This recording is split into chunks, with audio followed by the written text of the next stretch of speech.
Zovem se Vesna, imam 3 godine i živim u Banja Luci.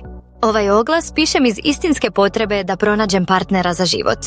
Želim ljubav, povjerenje i obitelj. U svijetu površnih kontakata biram iskrenost i otvoreno srce. Rođena sam i odrasla u Banja Luci, gradu koji volim. U slobodno vrijeme volim šetnje u prirodi, čitanje knjiga i posjete rodbini na selu. Nisam bila udata i nemam djecu, ali bih voljela imati obitelj s pravim čovjekom. Tražim muškarca koji zna što znači biti prisutan, fizički i emotivno.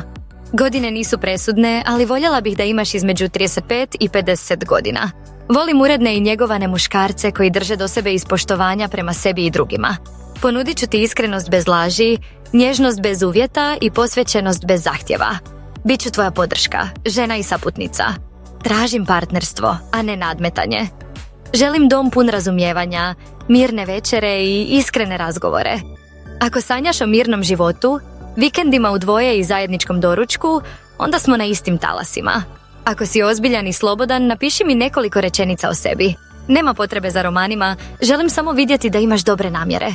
Možeš mi pisati putem e-maila ili kontakt forme na sajtu. Ako si iz Banja Luk, to je dodatni bonus, ali nije presudno. Tražim muškarca spremnog za ozbiljnu vezu koja vodi ka braku.